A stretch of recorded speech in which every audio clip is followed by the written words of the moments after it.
let us discuss about network devices. And the first one is router. This router is a network device which mainly connects two or more networks, and then it will take care of the traffic between them, or it will direct the data traffic between the networks. Say if you have a home network and want to connect it to the internet, you need a router for that because it knows which path to choose so that the data reaches the right destination. And also, you can take one more example here. Say, suppose your computer wants to visit www.google.com. The request first goes to the router. The router checks where the Google server is and then sends a request in the correct direction. We can even define this router like this. So, router, it mainly takes the data from the internet and then sends it to the correct device in your home or office network. Like it can be your phone, laptop, or any other device. Say, for example, in a home or office, you may have multiple devices connected, like phones, laptops, TV, etc. So, all these devices share the same internet connection, and the router makes sure that the right device gets the right data. Say, for example, you're streaming YouTube on your laptop, whereas your sister is using WhatsApp on her phone, and your smart TV is streaming Netflix. So all of these are happening at the same time because router separates the data streams and directs them properly. So these are few examples. The first one is home router. Say you get the internet connection from your internet service provider like Airtel, Jio, Act, etc. This connection comes through this broadband line, or it can be fiber optic cable, anything. The router takes that single internet connection and shares it with all the devices in your home. So devices can be, again, it can be phone, laptop, TV, anything, right? So this is possible through Wi-Fi or LAN cables. Not only do your devices connect to the internet, but they can even communicate with each other over the same network. Okay, inside the same network. Say, for example, you can send a file from your laptop to your printer via Wi Fi, or else stream a video from your phone to your smart TV.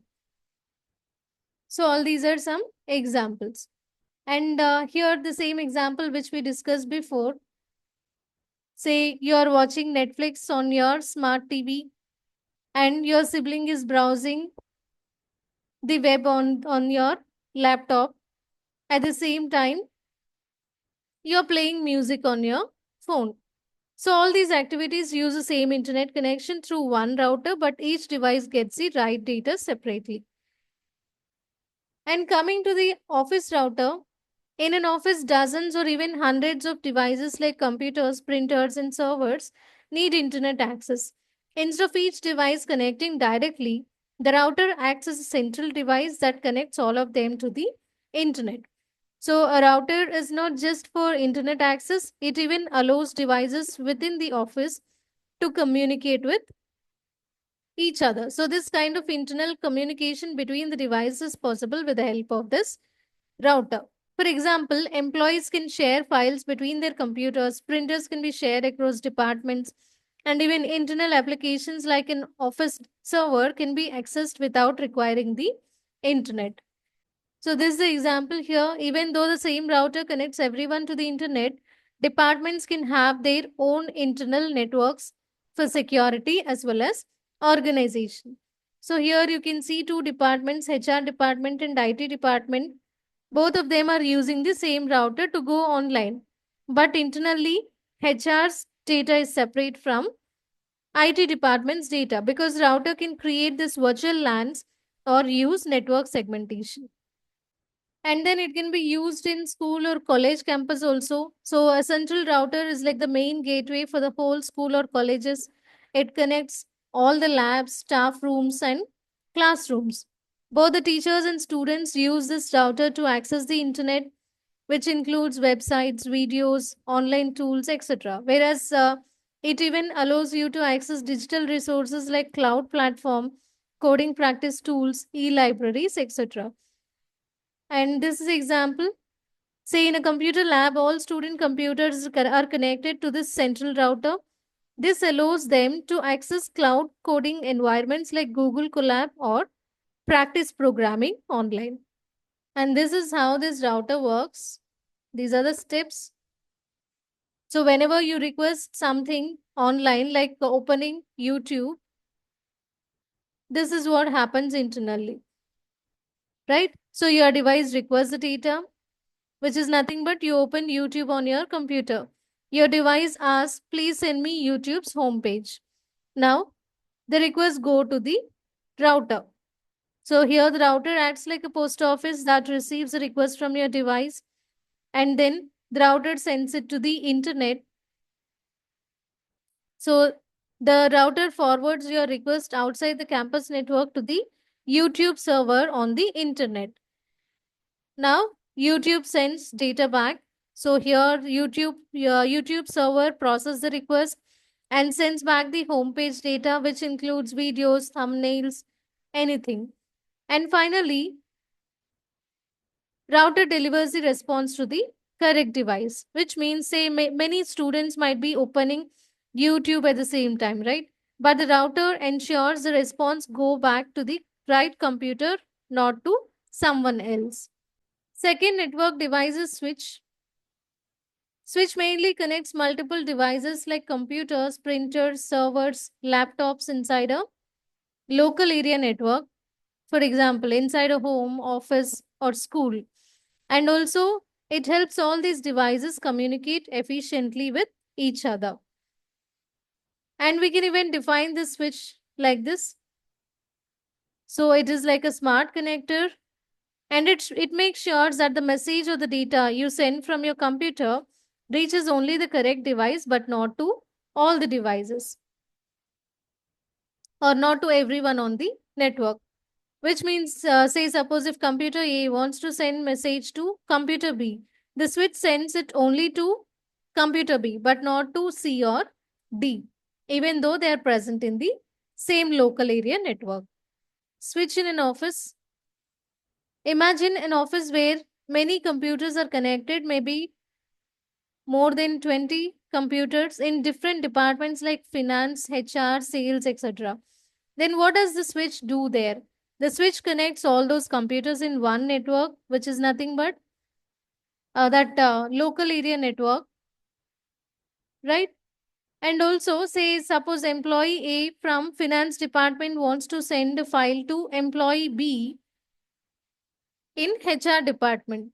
The switch looks at the destination address and sends a file only to B's computer, but not to everyone. This is the example.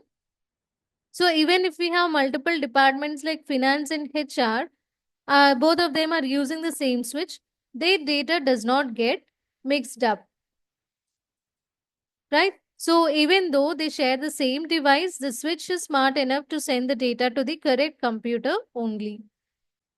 And it can be used in school or college also. So here in the computer lab, all student computers are connected through a switch. This allows the students to share files with each other and also access shared servers like central server where software or files are stored. So this is the example. Student can access coding software from the central server with the help of the switch, which means that the coding software is stored on the main server, and the switch helps connect the student's computer to that server so that the student can use the software from their computer through that connection. And switch can even be used in smart home also. Say in a smart home, many devices like security cameras, smart TVs, and IoT devices like smart bulbs, smart speakers, etc., needs to be connected. If they are connected through a switch using this wired Ethernet, it gives faster and more stable connectivity than Wi-Fi. So why this is useful? Because some devices need high-speed data without interruption, like streaming very clear videos. And this is the example. A switch helps stream 4K video from a home server to a smart TV without buffering. So the video file is stored in a home server and the TV gets that 4K video through the switch using Ethernet cables. Because of the switch, the data transfer is smooth without any buffering, and also it provides high quality video. So this is how switch works. These are the steps. Every device, say computer, printer, camera, they has a MAC address. So MAC address is a permanent identity number or physical address for that device. The switch creates MAC address table, which tells the switch which device is connected to which port. And whenever a device sends any data, the switch looks at the destination MAC address. It uses its table to find which port that address belongs to, then send the data only to that specific device but not to others. And since the message goes only to the intended device, others cannot see it. In that way, it is considered to be more private and secure. So we can just compare it with a simple analogy like the switch is like a postman who has list of house addresses. When he gets a letter, he just check the address and delivers it only to that house but not to every house in the street. Then next device is hub. So hub is a very basic device used in the network to connect multiple computers inside a LAN, that is local area network, and it receives data from one device, then forward that data to all the devices connected to it. So it does not check who actually needs that data. So it is considered as opposite method for switch. So switch will just forward the data only to the right destination, whereas hub will forward the data to everyone which are connected to the network or everyone present in the network. So it's not smart. It's just broadcast everything to everyone. Or we can even define hub like this. So hub is like a loudspeaker in a room. Say if one person speaks or sends a data, everyone hears it even if the message was only for one person. This means there is less privacy and more unnecessary traffic. And these are some examples. The first one is old school computer lab. Long ago, computer labs used these hubs to connect all the computers, and all computers shared the same connection. So, the problem with this device is if one student sends a file, the hub sends that data to all the computers, but only the intended computer that or the target computer actually used it, whereas the others simply received it and they'll just ignore the message. So, this is the example. Say there are 10 computers in a lab connected to a hub, and assume that student A sends a project to student B. But all the 10 computers get that data. So here only student B want that data, so it will open it and make use of it. Whereas the remaining 9 computers, even though they get the data, they'll just simply ignore it. And the other example is very small networks. In the past, before Wi-Fi became common, small homes or offices used hubs to connect 3 to 4 computers. They used to share one printer or one internet connection, especially from a modem. And this example, in early 2000s, hub was used to share an internet modem connection between several desktop PCs at home or in a small shop. And this is the working process. So here one computer or device sends data packet to the hub, and the hub, it won't check the destination address. So it won't maintain any destination MAC address table like switch, because destination is not required for it, as it simply broadcasts the packet to all the connected devices, right? So it does not check the destination, and instead it simply broadcasts the packet to all the connected devices, but only the correct device accepts it, whereas all the remaining ones, they'll simply ignore the message. And next one is repeater. Repeater is a network device used to make signals travel longer distances without losing the strength.